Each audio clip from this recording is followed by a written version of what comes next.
El objetivo de la exposición es, por una parte, artístico, pero también hay otro aspecto que me interesa mucho y es la adaptabilidad.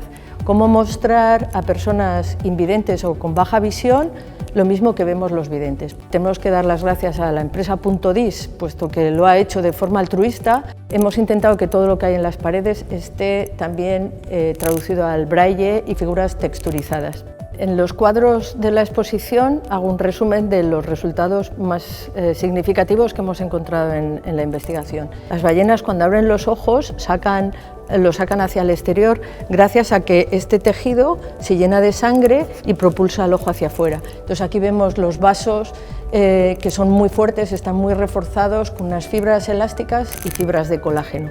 Además hemos visto la forma de coagulación y vemos cómo los glóbulos rojos quedan encastrados en una estructura que parece un panal de abejas. Hemos estudiado el sistema circulatorio del humor acuoso, que es el que está alterado en pacientes con glaucoma. No podemos decir que vayamos a descubrir nada que pueda ayudar a los pacientes, desgraciadamente, pero sí saber cómo funciona. Las mismas células que en humanos secretan el humor acuoso, las podemos ver aquí, es evacuado a través de lo que se denomina el canal de Slem. Está muy protegido, pero funciona básicamente igual que en los humanos. Aparte de que el control de la presión externa está garantizado por esta estructura casi ósea, pero es cartilaginosa, que rodea al ojo.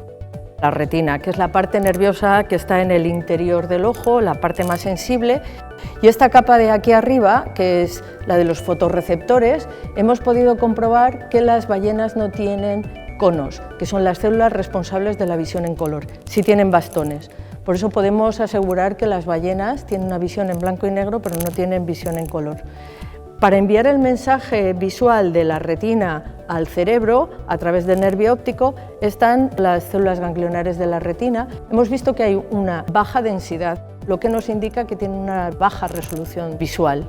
Una de las cosas más sorprendentes ha sido cómo el sistema neuronal que controla los ritmos circadianos en las ballenas está muy desarrollado. Algo que nadie había hecho hasta ahora era cultivar las neuronas y las células gliales, las células acompañantes de la retina. Y las dos últimas imágenes reflejan cómo hemos conseguido cultivarlas, y lo más impactante es cómo sustancias secretadas por las células gliales favorecen la regeneración de las neuronas de otros mamíferos. En estos momentos, en colaboración con un grupo de la Universidad de Múnich, estamos analizando esos factores secretados, seguir probándolas, e incluso la idea sería que pudiéramos ayudar a la regeneración del sistema nervioso en general. En resumen, la ballena no ve bien, pero en realidad tampoco necesita mucho el sistema visual, emiten sonidos, y por eso ese es otro de los aspectos de esta exposición. El sonido que emite a 70 Hz ingieren una gran cantidad de agua y luego la filtran indiscriminadamente, el krill y la basura.